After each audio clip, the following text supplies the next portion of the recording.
Así que muchísimas gracias. Ya saludamos a Diego Santilli, Santilli, vicejefe de gobierno de la ciudad. Gracias por atendernos. A ver, le voy a pedir porque estoy coacheando a todos los que aparecen en el Zoom. Si se puede correr así la luz, claro, porque tiene una parte de frente. sombra. Tiene una parte de sombra. A ver, no, un poquitito más adelante, un poquitito más adelante. Ahí, un poquitito más adelante. No, ahí está bien, se ve bien. Bueno, y antes de hacer este mano a mano y agradeciéndole, Diego Santilli, que nos haya atendido, le quiero hacer una última pregunta a Martín Tetaz. Martín, ¿no será que todo esto lo hacen porque la economía se derrumba y tienen que tirar mucha bomba de humo? Y entre las bombas de humo que tiran, le quitamos a una ciudad opulenta para darle a los que menos tienen. Está bien, pero es muy probable que sea así, pero hay datos muy concretos, Luis. La provincia de Buenos Aires pierde sistemáticamente participación en los recursos de coparticipación en los últimos 15 años y la pérdida más grande la tuvo durante el kirchnerismo. Cuando asume María Eugenia Vidal, la provincia de Buenos Aires tenía solo 18 puntos de participación en la coparticipación y en los últimos 4 años mejoró la cantidad de recursos que recibía un 23% en términos reales. Lo voy a decir más claro todavía. Kicillof asumió con un 23% más de plata en términos reales, descontada la inflación, que la que le tocó a María Eugenia Vidal en el 2015, fines del 2015 cuando asumió. Pará, y déjame que agregue, porque si no parece que todos tenemos poca memoria. La presidenta era Cristina Fernández de Kirchner, el gobernador era Scioli y el ministro era Kicillof entre 2013 y 2015. Claro. Y no le subieron, no que no le subieron un punto de coparticipación. Yo he visto, porque tengo, no solamente le bajaron. Le retenían fondos. Le retenían fondos y los ponían al borde de una huelga con los docentes por un manejo político, a mi entender, suicida, ya no conveniente, suicida. Lo quiero, digo porque tenemos poca memoria todo, ¿no? Perdón, ni siquiera al borde. Estuvo la provincia de Buenos Aires en la gestión de Scioli, perdió creo punta a punta 150 días de clases en la cuenta. Perdieron todos los estudiantes porque sistemáticamente tenía paros todos los inicios de año porque la nación le escatimaba los fondos. Y te vuelvo a decir, Luis, en los últimos 4 años crecieron los fondos de la nación a la provincia por coparticipación un 23% en términos reales. Cuando asume Kicillof tiene un 23% más de plata que la que tenía Vidal cuando le tocó asumir. Así todo no le alcanza. Muy bien. Martín, muy agradecido por compartir con nosotros, ¿eh? Nos vemos. Muy bien. Y luego está la parte judicial de esto, que nos vamos a meter dentro de un ratito con Silvina Martínez, y yo te voy a decir el nombre del miembro de la Corte Suprema, que el 16 de octubre, con Alberto y con Guado de Pedro, estaban hablando precisamente de esto, ¿eh? ¿Cómo lo sé? Después te voy a contar cómo lo sé. Santilli, ¿fue una puñalada en la espalda? Algunos hablaron de traición, puñalada en la espalda, no solamente por el contenido, sino por las características, la forma en la que lo hicieron. Está claro que lesiona la confianza, Luis, lesiona un trabajo que veníamos haciendo. Nosotros con Horacio entendemos, desde el día 1 que empezó el segundo mandato, que debíamos trabajar en conjunto. La Argentina tiene una historia muy grande de desencuentros, de no acuerdos, de diferencias entre nosotros que no nos están haciendo bien a los argentinos y que tenemos que poder cicatrizar, que tenemos que poder saldar, que tenemos que poder resolver. Y eso es lo que nosotros veníamos a construir con Horacio. Entendimos que por ahí que el gobierno nacional iba a querer cicatrizar y trabajar de esa manera, y lo veníamos resolviendo estos meses. Empezó una pandemia difícil, dolorosa, complicada, y lo veníamos haciendo. Y veníamos trabajando en conjunto, bien, con diferencias, por supuesto. El presidente es parte del oficialismo, el gobernador es parte del oficialismo, nosotros somos la oposición, pero encontramos puntos de común acuerdo, fuimos trabajando, fuimos entendiendo que había que tener una estrategia conjunta, seguimos sintiendo que tenemos que tener una estrategia en términos de pandemia, porque para el que nos está viendo, para la sociedad que nos está viendo, la angustia no terminó, la pandemia no terminó y hay muchas cosas más que resolver. Es nuestro deber seguir trabajando en conjunto. Pero Santilli, María Julia nos saluda. Esto fue fuerte. ¿Hay alguna posibilidad que volvamos a verlos a los tres juntos haciendo un anuncio después de lo que pasó? No sé, lo que sí vas a encontrar es a un gobierno que en términos de pandemia debe trabajar en conjunto y debe entender que la pandemia no terminó y de que a todos nos angustia, nos preocupa, nos harta este tiempo y que tenemos que ir encontrando soluciones. Ahora, en términos de lo que ha pasado, ha sido claramente lesionó la confianza, lesionó el diálogo. De alguna manera, lo dijo Horacio, la última charla la había tenido en marzo con el ministro del Interior y de repente, intempestivamente, inconstitucional, se toma una medida unilateral donde altera a los millones de argentinos que vienen a esta ciudad. O sea, la ciudad de Buenos Aires tiene 3 millones de habitantes, pero no hay que dejar de hablar de más de esos otros 3 millones o 4 millones de personas que vienen a trabajar, que vienen a desarrollar sus actividades y que son ciudadanos también de la ciudad de Buenos Aires, si se pasan más de 10, 12 horas en nuestro distrito. Entonces, nosotros vamos a pensar en todos ellos y de la noche a la mañana, en un presupuesto vigente, en el medio de una pandemia, donde todos los países del mundo le dan más recursos a sus distritos, aquí le quitar recursos que son sustanciales, muy importantes. La mitad del presupuesto de seguridad, la mitad, literalmente. ¿Es político? ¿Era necesario? A mí lo que me gustaría, Santilli, lo escuché a Horacio Rodríguez Larreta, que el jueves estuvo duro, se plantó, yo lo vi distinto, pero lo que quiero decir es, ¿cómo convencer al resto de la sociedad que la ciudad de Buenos Aires no es una ciudad opulenta donde crecen agapantos y helechos y el resto de la provincia de Buenos Aires porque somos nosotros los responsables? ¿Cómo explicarle que durante años y años a esa provincia de Buenos Aires la gobernó el peronismo? Perdón, usted es peronista, Santilli, ¿no? Pero esta es la verdad. Sin hacerse nunca responsable sobre el desastre que hicieron. ¿Cómo generar un debate pero profundo sobre esto? ¿Por qué no lo generan? Pero Luis, no nos vayamos a la provincia de Buenos Aires. ¿Por qué no miramos la ciudad de Buenos Aires 14 años atrás? ¿Por qué no miramos la ciudad? ¿Por qué no miramos cómo era la recolección de residuos, cómo eran las bolsas abiertas tiradas en la calle, cómo eran las inundaciones, paisaje horrible, distinto de una ciudad que se inundaba cada vez que llovía? Porque no es que se inundaba cuando había lluvias torrenciales, se inundaba cada vez que llovía.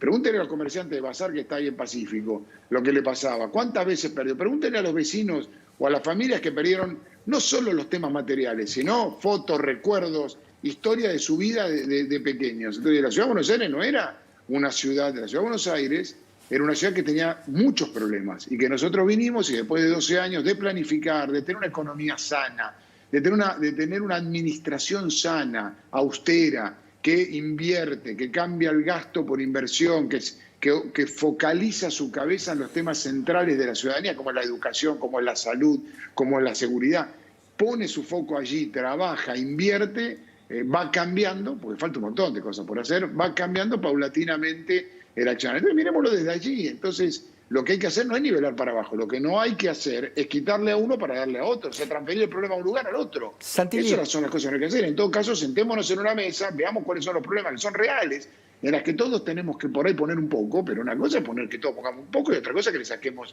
a uno para darle a otro. Y digo, sentémonos en las 24 jurisdicciones y busquemos una ley nueva de coparticipación que a todos les dé, porque, Luis, y ustedes lo saben, está Martín por ahí, la ciudad de Buenos Aires genera el 22% del Producto Bruto Interno de nuestro país. Claro. Y recibe el 3,5%, incluyendo el traspaso de la policía que antes pagaba a la Nación y que ahora pagamos los vecinos de la ciudad de Buenos Aires. Entonces, Santilli, le hago la misma pregunta que le hice a Patricia Bullrich. ¿Qué opina de la columna que se conoció hoy, que se publicó en La Nación, de Mauricio Macri? Porque, según dicen algunos, provocó alguna incomodidad en cierto sector de Cambiemos y del PRO en particular. ¿Esto es así? ¿Cuál es su visión? No, nosotros respetamos la libre expresión. Si hay algo que hemos luchado y que luchó el gobierno que condujo Mauricio Macri fue por integrar a Argentina al mundo, por la libertad de expresión, por la libertad de prensa, por la institucionalidad de todas las instituciones que implican nuestro país. Entonces nosotros tenemos que respetar eso y que cada uno pueda expresar lo que piensa y siente. ¿Pero le gustó la columna? Y nosotros...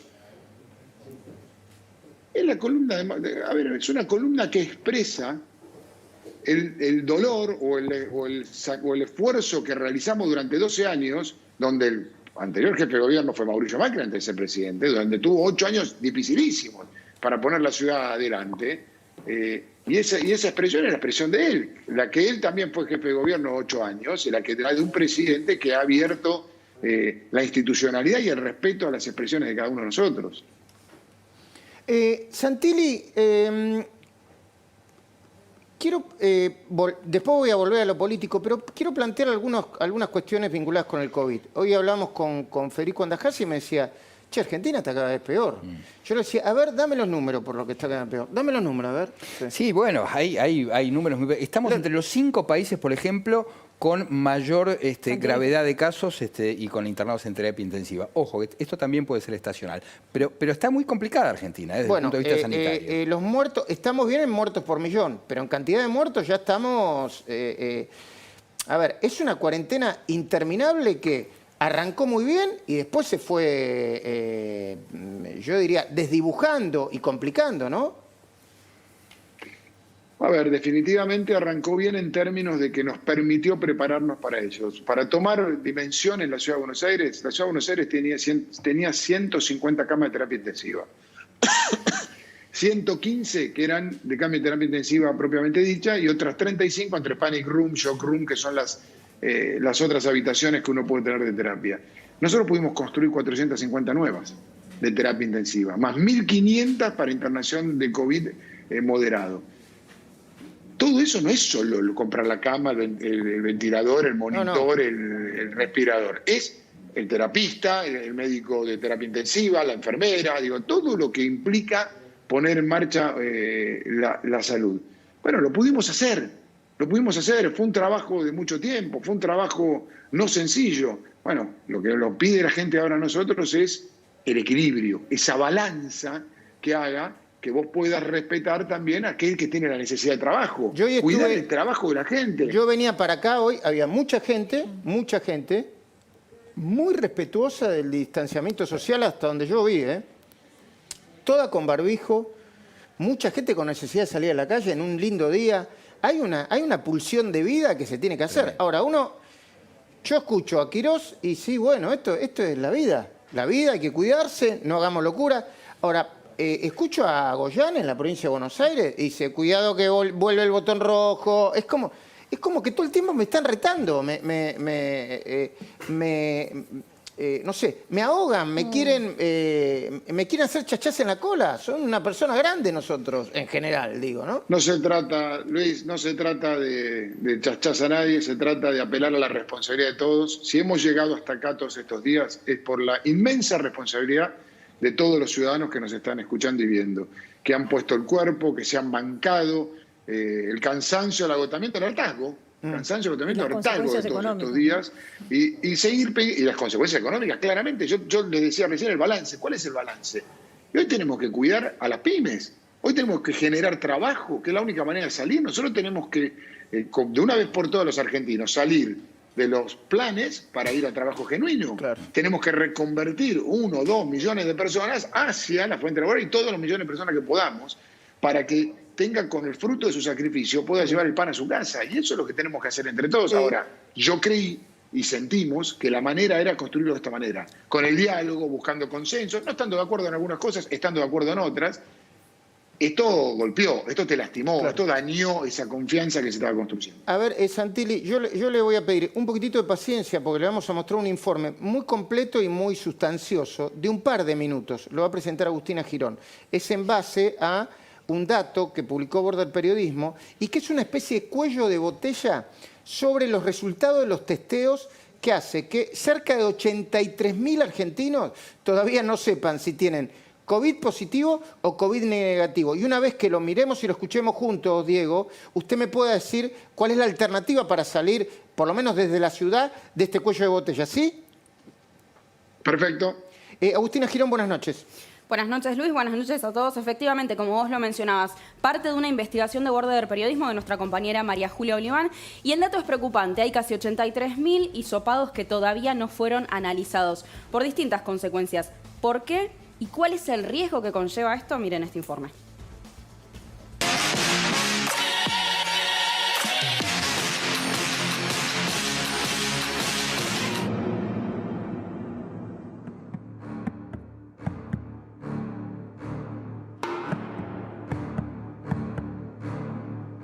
pasaron 6 días en el centro aislado, nunca me llegaba el resultado. Ya habían pasado casi 2 semanas y no me llegaba. O sea que si yo lo hubiera tenido ya me lo hubiera curado sin saber si lo tenía o no. En el medio de la crisis por la pandemia, muchos señalan la falta de testeos como uno de los principales problemas. Sin embargo, a ese tópico se le suma la enorme cantidad de hisopados que todavía no se analizaron y las más de 80.000 personas que hoy, después de semanas, todavía esperan por sus resultados. Tenemos 2 problemas. No hay test, no hay material para procesar, para hacer PCR o los otros test. Y tampoco hay cantidad de personal, gente de laboratorio, bioquímicos y técnicos de laboratorio, para poder procesar la cantidad de test que necesitamos hacer. A veces hay tantas muestras que no tenés gente para procesar ni laboratorio. Y si se demora, la persona sigue adelante y por eso contagia. Hace 6 meses que estamos, nos dijeron que nos iba a clasificar y a robustecer el sistema de salud. Eso no ha pasado claramente. No, el ministro pensó que no llegaba el virus acá, no compró test y no compró el equipamiento necesario para procesar los test. Soledad, ¿qué fue lo que te pasó a vos con el testeo? Me llevaron a un centro donde hisopan, que pasaron 6 días en el centro aislado y nunca me llegaba el resultado.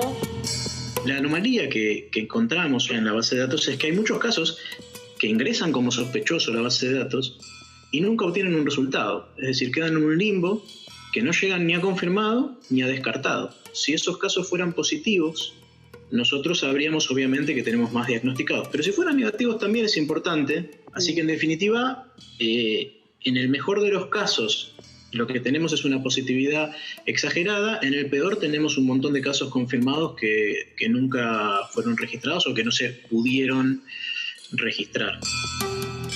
Lo que me venía pasando a mí es que yo el día viernes 21 había empezado con síntomas. Levanté fiebre, tuve dolores musculares, tuve dolor de garganta, tuve varios síntomas. Traté de ser lo más responsable que pude. Digo, bueno, voy a hacer el hisopado acá al SEMA, Centro de Mar del Plata. Nunca me llamaron, de hecho mandé muchas veces mail y llamé yo al 147, pero ya habían pasado casi 2 semanas y no me llegaba. O sea que si yo lo hubiera tenido ya me lo hubiera curado sin saber si lo tenía o no. ¿Cuántos testeos todavía no tienen resultado en la Argentina? Al 1 de septiembre, a nivel país había 82.233. De esos 82.000, 51.000 son de la provincia de Buenos Aires. ¿Qué sentiste durante todos esos días, esos casi 15 días en los cuales estuviste pensando que tenías coronavirus, pero sin saber efectivamente el resultado? Me sacaba el sueño de no poder dormir tampoco por el tema del trabajo, también por el tema de no saber si lo tengo yo o no, por mi salud. Ya hay muchas personas que están con la misma queja. Fueron muy difíciles, porque yo tengo 3 hijas y mi mamá acá reangustiada. Fue terrorífico porque vos no sabes si volvés o no. Antes de ayer mi compañero falleció y el día que falleció le dieron el resultado que era positivo. Tristeza, ¿no? El compañero de la chica falleció y además mucha incertidumbre. ¿Cómo se puede acelerar esto para que no haya cuello de botella, por lo menos en la ciudad de Buenos Aires, Diego Santilli? En la ciudad de Buenos Aires no tenemos cuello de botella. El sistema está funcionando, tenemos muchos testeos diarios. Por ejemplo, el día de hoy hicimos 4.518 testeos. Vos tenés de los 282.000 testeos, 40% te dio positivo, que es el número que vos estás rondando en 110.000. La Ciudad de Buenos Aires tiene un trabajo cotidiano preparando cada uno de los hospitales públicos para que tenga, no todos, pero la gran mayoría de ellos tienen laboratorio y tienen una operación adecuada. Y además de todo ese testeo que vos ves de PCR, también le hacemos el testeo a cada uno de los médicos y médicas, a todos los trabajadores de salud, a todos los trabajadores ejércitos y a toda la policía. Y eso lo hacemos cada 7 días en el marco de los trabajadores de salud y 10 días la policía.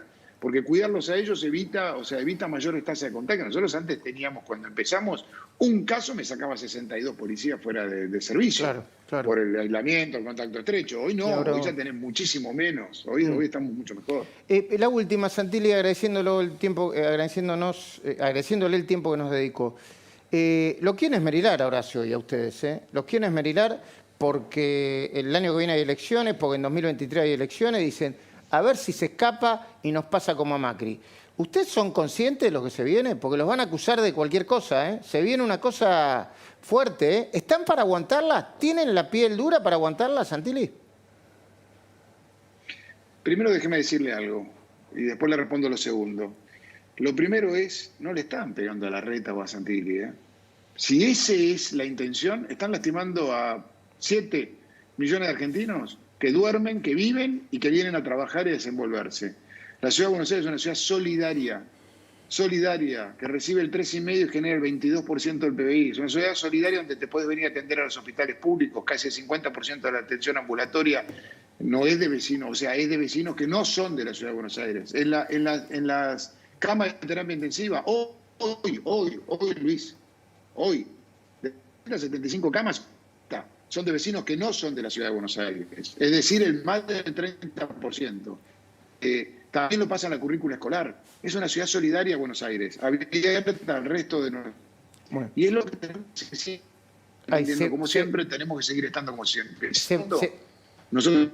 No, está complicada la comunicación. Vamos a pedirlo porque no se entiende bien. Igualmente creo que respondió la mayor parte de las cosas, ¿eh? Le mandamos un saludo y un agradecimiento.